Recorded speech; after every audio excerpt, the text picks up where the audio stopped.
유초동부 친구들 안녕하세요. 오늘은 또 코로나 사정 때문에 영상 예배로 우리 친구들을 만나보게 되었어요. 오늘 설교 제목은 구분입니다. 성경 본문 읽도록 하겠습니다. 창세기 41장 53절부터 57절까지 말씀입니다. 다 같이 읽겠습니다. 애굽 땅에 7해 풍년이 그치고 요셉의 말과 같이 7해 흉년이 들기 시작하며 각국에는 기근이 있으나 애굽 온 땅에는 먹을 것이 있더니 애굽 온 땅이 굶주림에 백성이 바로에게 부르짖어 양식을 구하는지라. 바로가 애굽 모든 백성에게 이르되 요셉에게 가서 그가 너희에게 이른 대로 하라 하니라. 온 지면에 기근이 있음에 요셉이 모든 창고를 열고 애굽 백성에게 팔세. 애굽 땅에 기근이 심하며 각국 백성들도 양식을 사려고 애굽으로 들어와 요셉에게 이르렀으니 기근이 온 세상에 심함이었더라. 아멘. 오늘 본문을 읽으면서 문득 이런 생각이 들었어요. 오늘 본문에 있었던 사건이 만약에 우리나라에 있었고 그리고 애굽에 남아있는 곡식이 교회에 남아있으면 어떻게 될까? 교회가 정당하게 돈을 주고 곡식을 사서 모았는데 정말로 흉년이 들어서 교회에 밖에 곡식이 없고 교회에서 그 곡식을 팔기 시작하면 어떻게 될까? 사람들은 말할 거예요.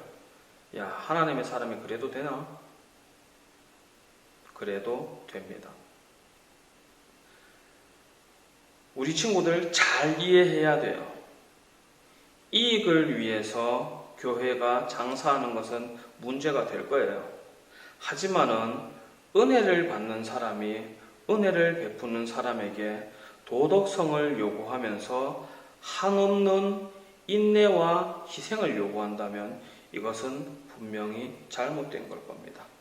오늘 본문의 요셉이 그래요. 요셉은 하나님의 사람이에요. 하나님의 사람이 장사해도 됩니까? 저는 대답해 줄게요. 장사해도 됩니다. 요셉이 예언했던 대로 7년의 풍년이 있었고 7년의 흉년이 있었습니다. 7년의 풍년 동안 사람들은 전에 경험하지 못했던 엄청난 수확을 거두기 시작해요.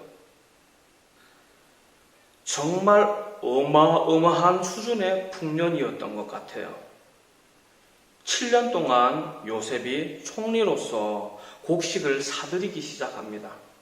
재정이 힘들었을 거예요. 원래 안 쓰던 돈을 쓰게 됐으니까 많이 힘들었을 거예요. 더구나 엄청난 풍년이었기 때문에 싸게 산다 해도 엄청난 물량이 들어왔을 거예요. 그렇기 때문에 힘들었을 거예요. 2년째가 됐을 거예요. 2년째가 되고 요셉은 더 힘들었을 거예요. 작년에도 예산을 쪼개서 곡식을 사는데 썼기 때문에 작년에도 세금 대신에 곡식을 어마어마하게 받았기 때문에 요셉은 그것을 모으는 것이 굉장히 힘들었을 거예요. 근데 생각을 해보세요. 세금으로 곡식을 받으면 그걸 가만히 던져놓으면 가만히 있을까 그게? 벌레가 와서 먹지 않을까? 썩지 않을까? 그러면 이걸 보관하기 위해서 창고를 지어야 되지 않을까? 창고를 짓고 싶으면 그냥 창고 지어져라 뿅 하면 창고가 딱 생겨날까? 아니면 일일이 돈을 줘서 사람을 시켜서 창고를 짓게 해야 될까?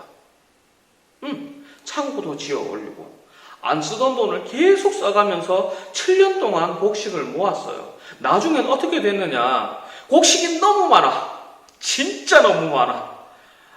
예전에는 막 곡식이 소중해서 죽이라도 스프라도 끓여 먹어야지. 그래 보글보글 끓여가지고 물을 좀 더 많이 넣으면 좀 더 배불리 먹을 수 있지 않을까? 풀을 좀 넣어볼까? 그렇게 고민하던 사람들이 야 이제 곡식 많은데 뭐 굳이 수프를 해먹냐? 야 빵 구워 먹자. 나중에 가니까 야 곡식 많은데 빵만 먹는 게 말이 되냐? 야 밀 가지고 술도 좀 담가 먹자. 에헤 피자 모르냐? 피자 한번 만들어 보자. 야 곡식 많은데 곡식 팔아서 고기 사면 될 거 아니냐? 야 가축들 풀메기로 돌아다닐 필요가 뭐 있냐? 집안에 곡식이 썩어 나는데. 평소에 하고 싶었던 것을 다 하고 살았어요. 다 하고 살다가 이제 7년이 다 된 거예요. 그리고 8년째 농사를 지었는데 흉년이네. 하지만 괜찮아. 왜냐하면 이미 7년 동안 계속 흉년이었으니까 집안에 남아도는 곡식이 아직 많았던 것 같아요. 그런데 9년, 10년, 11년 넘어가기 시작하니까 사람들이 이거 진짜 큰일 난 거예요. 여러분 생각해봐요. 여러분 집에 쌀떡이 얼마나 커요? 거기에 담아두려고 해봤자 얼마나 많이 담아둘 수 있겠어요? 더구나 해마다 계속 흉년인데 내년에 흉년이 될 거야 라고 생각하고 혹시 모르니까 열심히 쌓아놔야 돼 하면서 지방구석에 막 곡식을 막 산더미처럼 쌓아놓은 사람이 몇 명이나 되겠어요? 야, 보관하기 불편하다. 그냥 정부에 팔고 돈으로 받자. 필요하면 사 먹으면 되지 라고 생각하겠어요. 사람들이 곡식을 그렇게 많이 보관하지 않았던 것 같아요. 애국 사람뿐만 아니라 온 나라 사람들이, 다른 나라 사람들도 다 그렇게 살았던 것 같아요. 왜? 미래가 어떻게 될지는 아무도 모르니까. 설마 안에 7년 흉년 뒤에 7년 중년이 올 줄 누가 알았겠어? 그런데 흉년이 임하는데 이게 보통 흉년이 아닌 거예요. 1년이 지나고 2년이 지나고 한 3년 정도 됐을 때 그렇게 됐던 것 같아요. 사람들이 안 되겠는 거야. 곡식이 필요해. 먹을 게 필요해. 그런데 그 곡식이 어디 있는지 다 알아요. 왜? 7년 동안 요셉이 곡식을 모으는 걸 봤거든. 자, 총리님, 저 곡식 좀 팔아주시면 안 될까요? 요셉이 곡식을 팔아주는 거예요. 왜? 7년 동안 이 사람들은 돈 많이 벌었단 말이야. 돈 받고 곡식을 팔아요. 돈 받고 곡식을 파는데 다른 나라 외국인들도 애굽에 곡식이 있다 그러던데 거기 한번 가볼까? 돈 들고 찾아가는 거야. 곡식 팔아. 돈 받고 팔아요. 돈 받고 파는데 곡식을 사 먹는 것도 하루 이틀 일이지. 시간이 지나면 지날수록 돈이 떨어져 가는 거예요. 그리고 마침내 돈이 다 떨어졌어. 사람들이 이번에는 돈이 없으니까 집에 있는 좋은 물건들을 요셉에게 갖다 바치기 시작합니다. 물건이 없으니까 어떻게 합니까? 이번에는 소나 양이나 짐승들을 끌고 와서 이거 드릴 테니까 곡식으로 바꿔주십시오. 우리 친구들, 고기가 비싸요? 쌀이 비싸요? 당연히 고기가 비싸지, 같은 무게라면. 그런데 고기가 보관하기 쉬워요? 쌀이 보관하기 쉬워요? 당연히 쌀이 보관하기 쉽지. 고기는 가만히 놔두면 어떻게 된다? 썩는다. 오래 보관하고 싶으면은 말리거나 훈제를 하거나 햄을 만들거나 그럴 힘이 어디 있어. 지금 배고파 죽을 지경인데. 그러니까 더 많은 부피에 더 오래 보관할 수 있는 곡식으로 바꿔갔던 것 같아요. 그런데 세상에 소와 양과 모든 짐승을 다 팔았는데도 도저히 먹고 살 수가 없네. 사람들이 어떻게 하느냐? 이번에는 땅을 팝니다. 왕이시여, 저희들이 땅을 드리겠습니다. 곡식을 주십시오. 저희가 굶어 죽어서야 되겠습니까? 땅을 팔고 곡식을 사요. 그런데 이젠 다 팔고 아무것도 없어. 완전히 거지가 됐어. 그러니까 애굽 사람들이 바로 왕에게 찾아와서 말합니다.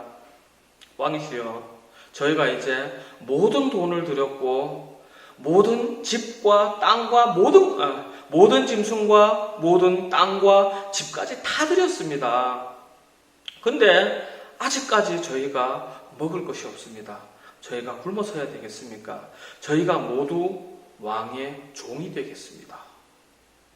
그렇게 해서 애국 백성들은 바로 왕의 종이 돼요. 요셉은 이 모든 일을 관장하는 총리의 역할을 감당했습니다. 감정적으로 생각하면은 요셉이 참 나쁜 사람인 것 같아요. 불쌍하잖아. 아니, 이 사람들이 뭐 7년이나 흉년이 들고 알았겠냐고. 자기도 그냥 상황에 맞춰서 살 거니까 그렇게 되는데 그냥 좀 다 퍼주면 안 되냐. 그럼 다 같이 살 수 있지 않냐 라고 생각할 수 있을 거예요. 그런데 그렇지가 않아요. 자선이라는 것은, 그러니까 누군가에게 공짜로 베풀어 준다는 것은 권리 위에 성립합니다.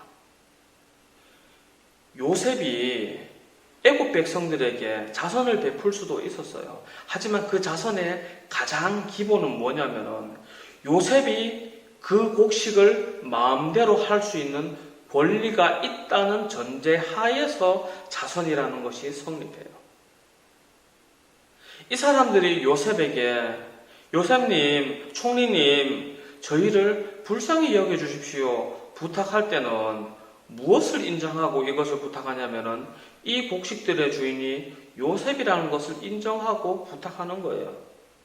그리고 요셉도 이 사람들이 치를 수 있는 대가에 대해서 이 사람들이 감당할 수 없는 대가는 요구하지 않습니다. 이 사람들이 바로 왕의 노예로 떨어진다 하더라도 한두 명이 왕의 노예가 된다면 그 한두 명은 힘들 거예요. 그런데 전 국민이 노예가 된다면 이거는 상황이 달라집니다. 무슨 이야기냐면은 바로 왕이 많은 군대를 가지고 있고 굉장히 가장 큰 권력을 가지고 있다 하더라도 이 백성들을 정말 노예처럼 막 부려먹으려고 들면은 이 사람들이 가만히 있지 않을 거예요. 당연히 반란이 일어나겠죠.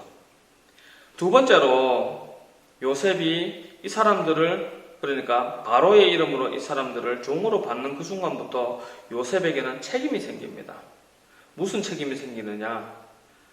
바로의 노예가 된 이 사람들은 그때부터 바로의 재산이에요. 그리고 바로의 모든 것을 관리할 책임을 맡은 요셉은 이 사람들이 굶어 죽지 않도록 먹여 살릴 책임이 생겨요.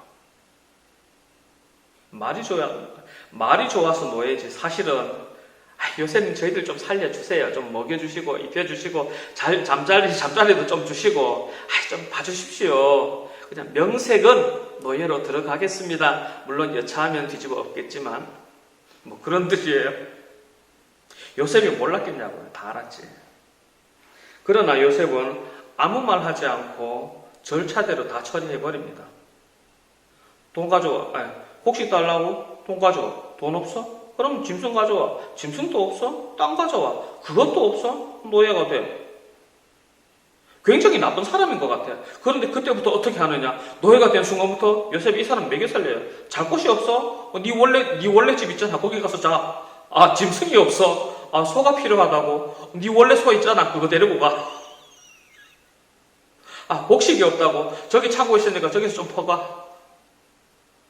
생각을 해봐. 전 국민이 다 노예가 되는데 어디 수용시설이 있어서 그런 사람들을 다 데리고 가서 재우겠냐고. 안 돼. 현실적으로 그게 불가능해요. 지금처럼 뭐 포크레인이 있는 것도 아니고 불도저도 있는 것도 아니고 그냥 원래 살던 집으로 보내야 돼요. 그거 말고는 방법이 없어.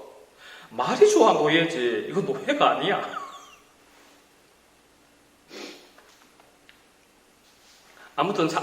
아무튼 상황이 이런데 그런 상황에서 요셉이 정말로 아무 생각 없이 그냥 섬김 하나에만 집중해서 모든 것을 다 퍼준다면 사람은 요셉을 어떻게 알겠습니까? 이 사람이 애국 백성들에게 은혜를 베푼다고 생각하겠습니까? 이 요셉이라는 사람은 요거만 하면 다 들어주는 만만한 사람이라고 생각하고 막대하겠습니까? 요셉은 총리예요. 왕의 종으로서 이 백성들을 왕의 뜻에 맞게 이끌 책임이 있는 사람이에요. 그렇기 때문에 요셉은 자기의 권리와 권위를 챙길 필요가 있는 사람이에요. 그렇기 때문에 요셉은 자기의 권리와 권위를 챙깁니다. 냉정해 보일 만큼. 그러나 이미 내 사람이 된 그 사람들에게는 자비를 베풉니다. 이것을 교회에 적용하면 이렇게 됩니다. 내가 예수님께 은혜를 입었기 때문에 나도 예수님께 받은 은혜를 세상 사람들에게 베풀어요. 베푸는데 이 베푸는 것이 함부로 베푸는 것이 되어버리면 내가 받은 은혜가 공짜가 되어버려요. 그리고 나에게 은혜를 베푸신 예수님도 나와 함께 만만하고 쉽고 바보 같고 이용하기 좋은 이상한 사람으로 인식됩니다. 요셉이 바로를 위하여 일하기 위해서 자기의 권리를 찾고 그 권리 위에서 은혜를 베풀었듯이 우리가 하나님의 영광을 돌리기 위해서 이것이 원래 우리의 권리라는 것을 명확하게 인식하고 그것을 가르쳐 줄 수 있어야 되고, 그 위에서 원래는 내 것이지만 주님의 사랑으로 베풀 줄 아는 그런 사람이 되어야 돼요. 교회에서 이런 말하기 좀 어렵긴 어려워요. 그렇게 해서 하나님의 은혜가, 예수님의 은혜가 싸구려가 되지 않도록 주의해야 합니다. 사실 한국교회는 이 부분에서 좀 약했던 것 같아요. 우리가 이 말씀을 근거해서 우리가 주는 것과 우리가 받는 것에 대해서 주의를 기울였으면 좋겠습니다. 사실 우리 친구들이 누군가에게 주는 일은 그렇게 많지 않을 거예요. 아직 스스로 뭔가를 버는 일이 없으니까. 오히려 받는 일이 많을 거예요. 그런데 가만히 생각해 보세요. 우리에게 여러 가지 것들을 주는 이분들이, 주는 이 선물들이, 이 은혜들이 우리가 받아 마땅한 당연한 것이었는지 아니면은 예수님의 은혜를 따라서 베풀어 주는 것인지 잘 이해했으면 좋겠어요. 그것을 이해한다면은 우리가 교회 생활을 할 때에 선생님들에게 감사할 수 있을 겁니다. 이분들이 우리에게 빚진 적이 없어요. 없는데 예수님을 사랑하기 때문에 이분들이 예수님께 받은 은혜를 생각하고, 이분들은 나를 모르지만, 나를 처음 봤지만, 교회에 와서 처음 봤지만 예수님의 사랑을 돌려준다는 느낌으로 우리에게 베풀어 주는 거예요. 우리는 그걸 받을 자격이 없어요. 그런데 공짜로 받았어요. 그럼 어떻게 해야 될까요? 감사합니다. 감사하게 살아야 될 거예요. 그리고 이 감사한 은혜를 받은 우리는 그냥 그대로 받고 그냥 입 싹 닫으면 끝일까요? 아니죠. 우리가 받은 것이 있다면 우리도 베풀 줄 알아야 해요. 이렇게 은혜로 주고 받는 것이 계속해서 이어진다면 예수님의 그 은혜와 그 사랑이 나를 통해서도 다른 사람에게 전달될 거예요. 우리가 이것을 잘 이해하고 잘 베풀어서 예수님께서 우리 안에 두신 거룩한 계획을 이루어 나가는 하나님의 거룩한 사람들 되기를 주님 안에서 축복합니다. 기도하겠습니다. 거룩하신 하나님 아버지, 주님의 크신 은혜를 감사합니다. 잠시 말씀을 살펴보았습니다. 권리와 은혜에 대해서 생각해 보았습니다. 하나님 아버지, 우리가 이것을 잘 생각하여서 우리가 받는 것이 거저 주어진 것이 아님을 기억할 수 있도록 은혜 내려주시고, 우리가 주는 것이 그저 쓸모없이 소모되어지는 것이 아니라는 것을 생각할 수 있도록 은혜 내려주셔서 주는 것도 받는 것도 의미 있게 사용할 줄 아는 우리들 될 수 있도록 지혜 주옵소서. 주님께서 은혜로서 우리에게 그 모든 지혜로 채워주실 줄 믿사오며 거룩하신 예수님의 이름으로 기도드립니다. 아멘. 지금은 우리 주 예수 그리스도의 크신 은혜와 하나님 아버지의 사랑하심과 성령님의 교통하시는 은혜가, 주님의 은혜를 알고 그 은혜를 베풀며 그 은혜의 의미를 알아가기를 소원하는 우리 유초동부 위에 이제로부터 영원토록 항상 함께 하실지어다. 아멘.